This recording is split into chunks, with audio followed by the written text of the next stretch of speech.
Persian Gulf airspace, 2:14 p.m. Blazing afternoon sun. One CH-53E Super Stallion helicopter. 8 U.S. Marines aboard, carrying highly classified intelligence from covert operation in Iraq, flying back to USS Bataan. Standard extraction, routine flight, until Iranian F-4 fighter jets appeared, 6 of them, intercepting the helicopter, forcing it toward Iranian airspace. Tehran's orders: force the helicopter to land in Iran, capture the Marines, seize the classified intel, parade them on state TV. Iran saw easy prey: 1 unarmed transport helicopter, 8 Marines, no fighter escort, no backup visible. But Iran made 3 fatal mistakes. First, that helicopter had encrypted distress beacon, activated the moment Iranian jets locked on. Second, USS Bataan was 40 miles away with 16 AH-1Z Viper attack helicopters fueled and armed. Third, the moment Iran tried forcing that helicopter down, U.S. Central Command authorized something unprecedented: simultaneous strike on every Iranian military base within 200 kilometers. 11 bases, 19 minutes, complete destruction. This is that story. 2:14 p.m. The CH-53E Super Stallion was 70 kilometers from safety, cruising at 200 knots, 8 Marines inside, plus 1 locked metal case, classified intelligence on Iranian weapon smuggling networks. Then radar warning receiver screamed, beep, beep, beep. 6 Iranian F-4 Phantom jets, Cold War era fighters but still deadly, approaching from multiple angles, boxing the helicopter in. Captain Mike Rodriguez, pilot, immediately assessed: "We're being intercepted. Iranian Air Force, 6 fighters. They're forcing us toward their airspace." The Iranian lead pilot radioed in broken English: "American helicopter, you are approaching Iranian territory. You will follow us to Bandar Abbas airfield. Land immediately or we shoot you down." Captain Rodriguez knew what this was: forced landing, capture. The intelligence case alone was worth billions. The Marines, propaganda gold. He responded, "Negative. This is U.S. military aircraft in international airspace. We are not complying. Break off immediately." Iranian pilot: "You have no choice. 6 fighters, 1 helicopter. Land now or die." But Rodriguez had already hit the encrypted distress beacon, a red button on his console. Automatic signal transmitted to USS Bataan: Guardian distress, Iranian intercept, 8 Marines, classified cargo, forced landing imminent. At 2:15 p.m. aboard USS Bataan, alarm klaxons blared.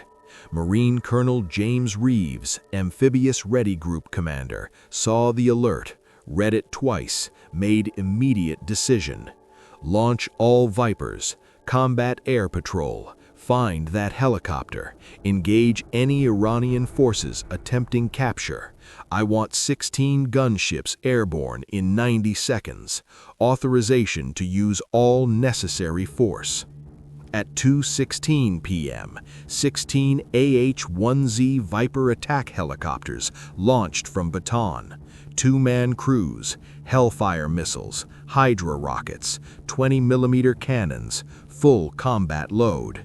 But something else happened simultaneously. At 2:15 p.m., U.S. Central Command received the distress signal. 4-star General Marcus Chen, CENTCOM commander, had been waiting for Iranian provocation. Presidential authorization was clear: if Iran attempts to capture U.S. forces or seize classified material, respond with overwhelming strikes on Iranian military infrastructure. General Chen issued orders. Execute Guardian Strike. Target all Iranian air bases and naval facilities within 200 kilometers of intercept point. Bombers, weapons free. Carrier strike authorized. Destroy their ability to threaten our aircraft.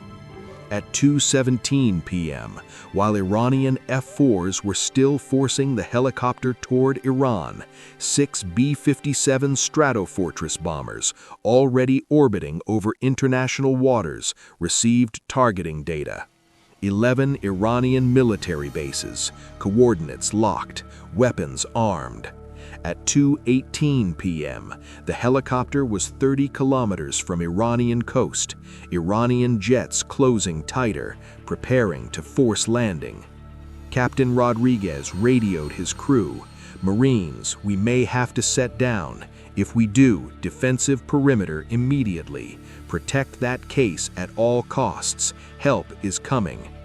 The 8 Marines checked weapons, M4 carbines, ammunition, ready to fight. But at 2:19 p.m., 3 minutes after distress signal, the cavalry arrived. 16 AH-1Z Vipers appeared on the horizon, flying combat formation, locking weapons on Iranian F-4s. American Marine pilot radioed Iranian fighters. "Iranian aircraft, this is United States Marine Corps. Disengage from our helicopter immediately. You are being targeted by 16 attack helicopters. Break off now or you will be engaged." For 5 seconds, silence.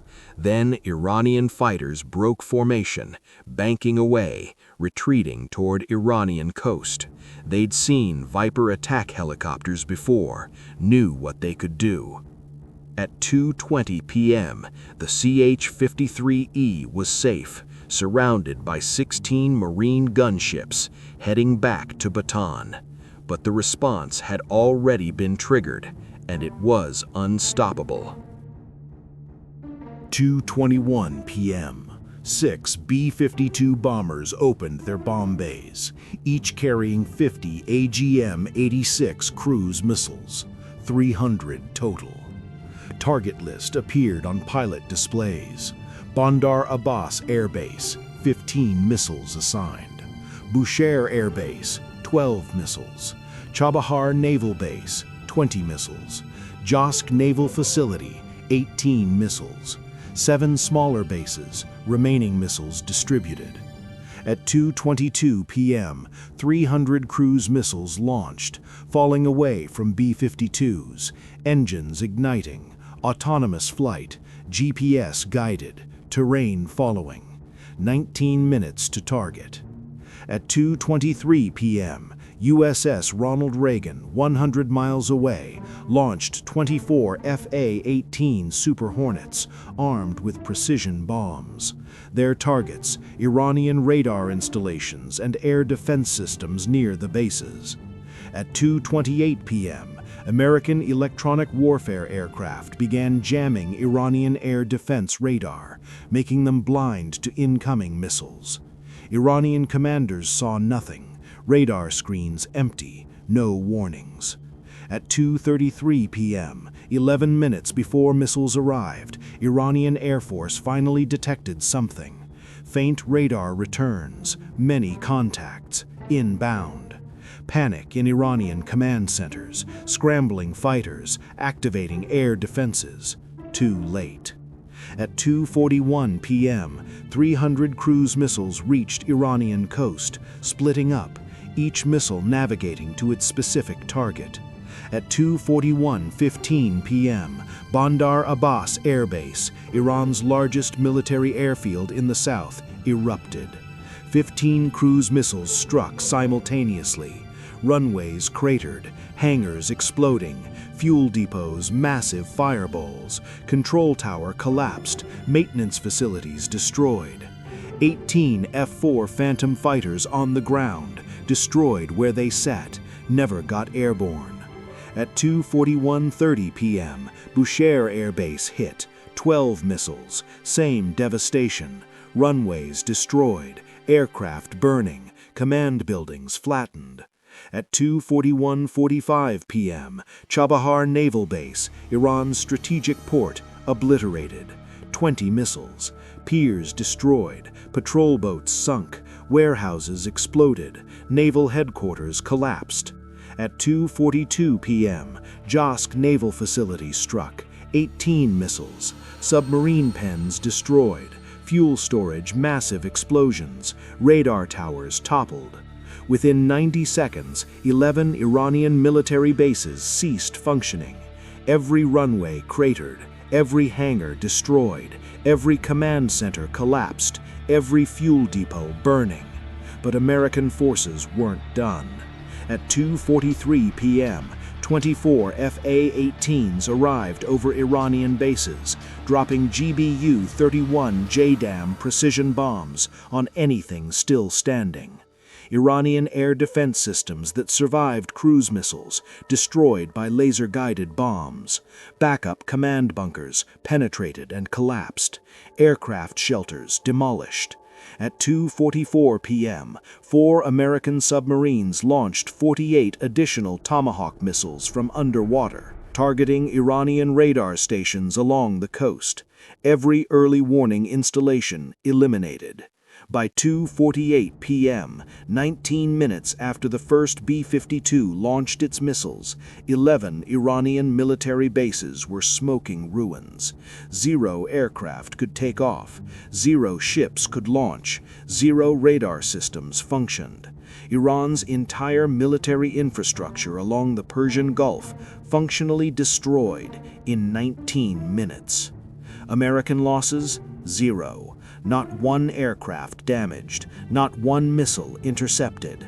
The CH-53E helicopter that started it all landed safely on USS Baton at 2:33 p.m. 8 Marines safe, classified intel secure. Iran tried to capture 8 Marines and steal intelligence. Instead, lost 11 military bases, 73 aircraft destroyed on the ground, 247 casualties, entire regional command structure eliminated, all in 19 minutes. Within hours, Tehran claimed minor damage from American aggression. State media showed old footage, denied losses. But satellite photos showed truth. 11 bases burning, runways destroyed, nothing flying. The Pentagon's message was clear. Iran attempted to force down U.S. military helicopter and capture American service members. We responded by eliminating every Iranian military facility that could threaten our aircraft.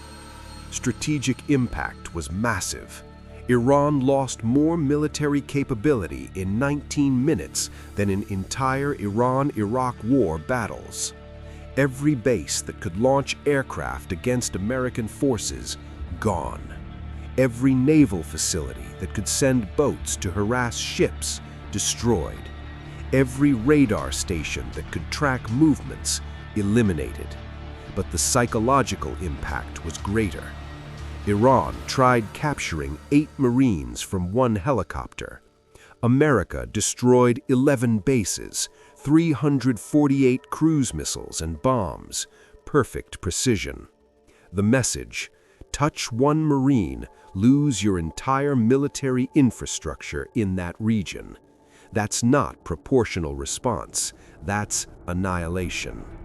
Tehran learned, you can intercept American aircraft, you can make threats, you can attempt provocations, but the moment you try capturing Marines, your bases become craters, your aircraft becomes scrap metal, your military becomes history, and it happens in 19 minutes.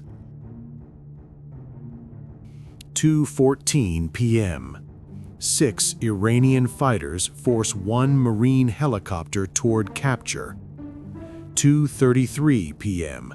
19 minutes later, 11 Iranian bases destroyed, 73 aircraft eliminated, 247 casualties, 8 Marines safe, intel secure.